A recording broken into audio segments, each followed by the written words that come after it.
पर जमा है या जो आए हैं, ये सर सारे हम लोग एक स्टेज के, जैसे शेक्सपियर ने कहा था ना कि हर शख्स ये स्टेज के ऊपर आता है, अपना किरदार अदा करता है और चला जाता है। हम लोग भी आज हैं, कल नहीं होंगे, हमसे पहले भी कल थे, वो आज नहीं हैं। हमारी परफॉर्मेंस जो है वो बताएगी कि कल के लोग हमें याद रखते हैं या नहीं याद रखते, और हमें अपने कल के लिए जो है वो काम करना चाहिए। मैं सर आज आपके सामने, इस ऐवान के सामने, मेरा जो मकसद है खड़ा होने का, एक तो मैं कल जो हमारे शहीद हुए हैं स्टॉक एक्सचेंज के हमले के ऊपर, मैं उन शहदा को खराज तहसीन पेश करना चाहता हूं, और जिस बहादुरी के साथ सिंध पुलिस ने, रेंजर्स ने, हमारी सिक्योरिटी फोर्सेस ने मुकाबला किया है, हम उनको सलाम पेश करना चाहते हैं। और हमारे तो सर, मेरा चूँकि ताल्लुक़ एक ऐसे इलाके से है, हमारी तो तहसील पिंड दादन खान का, ज़िला जेलम का, हमारा तो कोई गांव नहीं है जहां पे शहीद कब्रिस्तान में दफन नहीं है, हमारा तो कोई गांव नहीं है यहाँ पे गाजी नहीं है। सो हमें उन फैमिलीज़ का, हमें उन कबीलों का, हमें उन बरादरियों का जो दुख है वो हमारा अपना दुख है, और हम समझ सकते हैं कि उनका कैसे हुआ। यहाँ पे सर मैं आज आपके सामने, और मैं इस ऐवान से भी दरख्वास्त करूँगा, खराज तहसीन पेश करना चाहिए हमें अपने साइंटिस्ट और इंजीनियर्स को, अपने टेक्नीशियंस को। 26 फरवरी को जनाब स्पीकर पहला केस कोविड का पाकिस्तान में आया था। 26 फरवरी को पाकिस्तान में हम खुद अपना कुछ भी प्रोड्यूस नहीं कर रहे थे।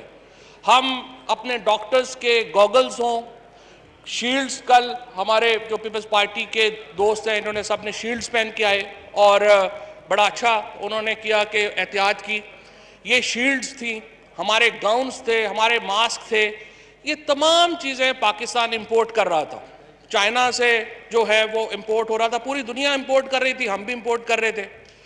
26 फरवरी को कोविड का केस आया, 5 मार्च को पाकिस्तान में हैंड सैनिटाइजर्स शॉर्ट हो गए, और हमने 5 मार्च को ये प्रोजेक्ट शुरू किया ministry of science and technology ने, और हमने मेड इन पाकिस्तान का ये प्रोजेक्ट जो है वो शुरू किया। आज अल्हम्दुलिल्लाह स्पीकर साहब, हम पाकिस्तान के अंदर जो प्रोटेक्टिव गियर्स हैं, ना सिर्फ हम सारे पाकिस्तान में अपने खुद बना रहे हैं, बल्कि आज अल्हम्दुलिल्लाह पाकिस्तान की सनत $100 मिलियन का एक्सपोर्ट कर रही है। इसके साथ मैं आपको ये भी एक खबर में शरीक करना चाहता हूँ कि अल्हम्दुलिल्लाह पाकिस्तान में मेडिकल इंडस्ट्री, मेडिकल इंजीनियरिंग जो थी वो बिल्कुल ना होने के बराबर थी। हम अपना स्टेथोस्कोप भी खुद नहीं बनाते, हम अपना थर्मामीटर भी खुद नहीं बनाते, हम जो भी चीज़ थी वो हम इंपोर्ट कर रहे थे। आज अल्हम्दुलिल्लाह पाकिस्तान में हमने अपने पाकिस्तान के मेड इन पाकिस्तान वेंटिलेटर्स बनाए हैं, और पहली खेप जो वेंटिलेटर्स की है वो इंशाल्लाह जुमेरात या जुमे को इंशाल्लाह NDMA के हवाले कर दी जाएगी। और ये हमारे पूरे पाकिस्तान की कामयाबी है। इससे साबित होता है जनाब स्पीकर कि हमारे नौजवानों में पोटेंशियल कितना है। हमें अपनी लड़ाइयों से थोड़ा बाहर निकलना होगा, हमें इस्लाहात की बात करनी होगी, हमें अपनी चीज़ों, कीमतों के ऊपर, बिल्कुल इसका अवासी साहब कह रहे हैं कि कीमतों के ऊपर जो है करें, तो मैं आपको ये बताऊं कि ये जैसे जो हमने जो अब पाकिस्तान के मेड इन पाकिस्तान, कीमतों का सबसे बड़ा मसला क्या है, अगर आप चीज़ें बाहर से मंगाएंगे तो कीमतें ज़्यादा होंगी, अगर आप अपनी चीज़ें बना रहे होंगी तो कीमतें कम होंगी। अब ये जो वेंटिलेटर्स हमने यहाँ पे पाकिस्तान में बनाए हैं, इसकी कीमत 1/3 है उन वेंटिलेटर्स के जो हम बाहर से मंगवाएंगे। इसी तरीके से ये जो हमारे PP गियर्स हैं, ये जो टेस्टिंग किट्स हैं जो हम पाकिस्तान में हम बना रहे हैं, इनकी कीमत बाहर की आने वालों से बहुत कम है। मैं ये समझता हूँ जनाब स्पीकर, हमारे जो नौजवान हैं, ये यूनिवर्सिटीज़ के अंदर पढ़ने वाले लड़के लड़कियां हैं, ये हमारी पाकिस्तान की असल ताकत है। और अगर हम पाकिस्तान को एक ताकतवर मुल्क देखना चाहते हैं, एक रोशन ख्याल मुल्क देखना चाहते हैं, तो फिर हमारे लिए ज़रूरी है कि हम अपने नौजवानों के ऊपर इन्वेस्ट करें। हमने अपने पुराने सेठों के ऊपर, सरमायादारों के ऊपर काफ़ी खर्च कर लिया, हमने उनको बहुत सब्सिडीज़ भी दे ली हैं, हमने अपने उन लोगों को बहुत बरात भी दे ली है, लेकिन अब वक्त यह है कि हम अपने नौजवानों को अपना फोकस करें। और मैं ये समझता हूँ कि इंशाअल्लाह मुझे पूरी उम्मीद है कि अगला ये जो साल होगा, इसमें हम हुकूमत और अपोजिशन के दरमियान एक मिनिमम कॉमन एजेंडा तय होना चाहिए और एक मिनिमम कॉमन एजेंडा में हमें रिफॉर्म्स, हमें जुडिशल इस्लाहात करनी चाहिए, हमें नैब के लॉ में इस्लाहात करनी चाहिए, हमें दूसरे जो कंट्रोवर्शियल इशूज़ हैं, NFC अवार्ड है, उनके ऊपर मिल करके इस्लाहात करनी चाहिए। वो चीज़ें हैं जिनका असर आने वाली नस्लों के ऊपर होगा और अगर हम फिर इसके ऊपर फेल हो जाएंगे और अगर हम नहीं कर पाएंगे तो इसका नुकसान फिर हम सबको होगा और हमारी अगली नस्लों को होगा।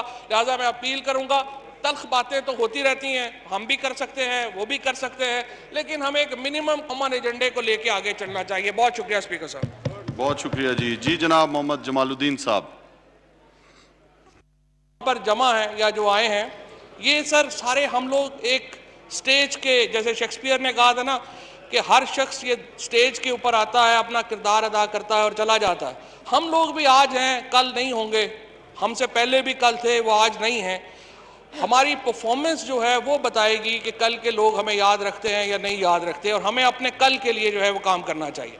मैं सर आज आपके सामने, इस ऐवान के सामने, मेरा जो मकसद है खड़ा होने का, एक तो मैं कल जो हमारे शहीद हुए हैं स्टॉक एक्सचेंज के हमले के ऊपर, मैं उन शहदा को खराज तहसीन पेश करना चाहता हूँ और जिस बहादुरी के साथ सिंध पुलिस ने, रेंजर्स ने, हमारी सिक्योरिटी फोर्सेस ने मुकाबला किया है, हम उनको सलाम पेश करना चाहते हैं। और हमारे तो सर, मेरा चूँकि ताल्लुक़ एक ऐसे इलाके से है, हमारी तो तहसील पिंड दादन खान का, ज़िला जेलम का, हमारा तो कोई गांव नहीं है जहां पे शहीद कब्रिस्तान में दफन नहीं है, हमारा तो कोई गांव नहीं है यहाँ पे गाजी नहीं है। सो हमें उन फैमिलीज़ का, हमें उन कबीलों का, हमें उन बरादरियों का जो दुख है वो हमारा अपना दुख है और हम समझ सकते हैं कि उनका कैसे हुआ। यहाँ पे सर मैं आज आपके सामने, और मैं इस ऐवान से भी दरख्वास्त करूँगा, खराज तहसीन पेश करना चाहिए हमें अपने साइंटिस्ट और इंजीनियर्स को, अपने टेक्नीशियंस को। 26 फरवरी को जनाब स्पीकर पहला केस कोविड का पाकिस्तान में आया था।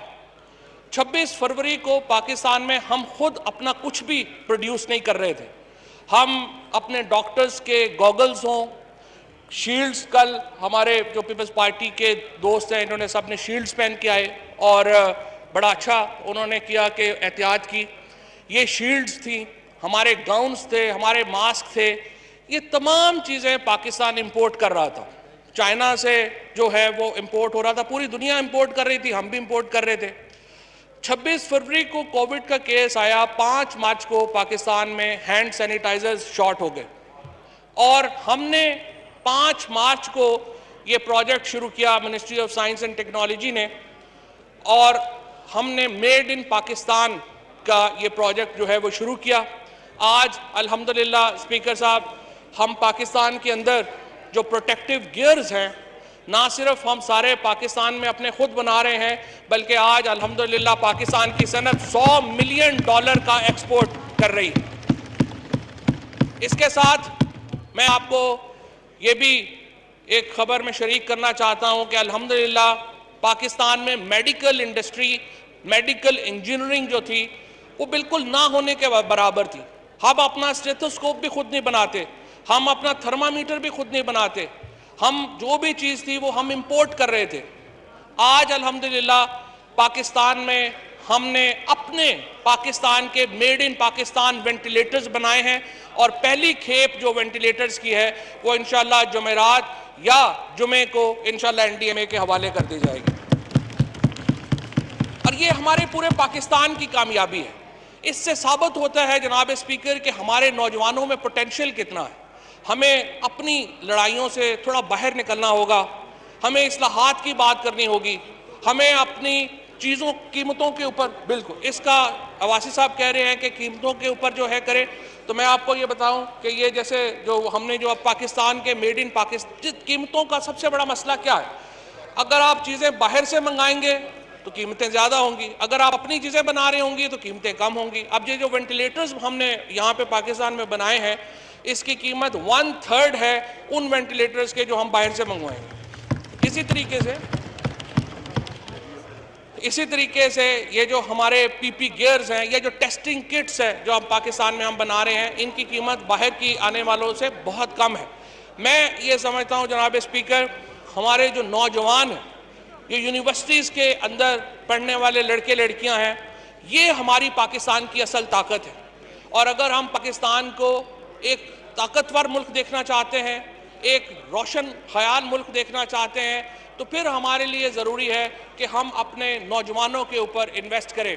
हमने अपने पुराने सेठों के ऊपर, सरमायादारों के ऊपर काफ़ी खर्च कर लिया। हमने उनको बहुत सब्सिडीज़ भी दे ली हैं, हमने अपने उन लोगों को बहुत बरात भी दे ली है, लेकिन अब वक्त यह है कि हम अपने नौजवानों को अपना फोकस करें। और मैं ये समझता हूँ कि इंशाअल्लाह मुझे पूरी उम्मीद है कि अगला ये जो साल होगा, इसमें हम हुकूमत और अपोजिशन के दरमियान एक मिनिमम कॉमन एजेंडा तय होना चाहिए। और एक मिनिमम कॉमन एजेंडा में हमें रिफॉर्म्स, हमें जुडिशल इस्लाहात करनी चाहिए, हमें नैब के लॉ में इस्लाहात करनी चाहिए, हमें दूसरे जो कंट्रोवर्शियल इशूज़ हैं, NFC अवार्ड है, उनके ऊपर मिल करके इस्लाहात करनी चाहिए। वो चीज़ें हैं जिनका असर आने वाली नस्लों के ऊपर होगा। और अगर हम फिर इसके ऊपर फेल हो जाएंगे और अगर हम नहीं कर पाएंगे तो इसका नुकसान फिर हम सबको होगा और हमारी अगली नस्लों को होगा। लिहाजा मैं अपील करूंगा, तल्ख बातें तो होती रहती हैं, हम भी कर सकते हैं, वो भी कर सकते हैं, लेकिन हमें एक मिनिमम कॉमन एजेंडे को लेके आगे चलना चाहिए। बहुत शुक्रिया स्पीकर साहब। बहुत शुक्रिया जी। जी जनाब मोहम्मद जमालुद्दीन साहब।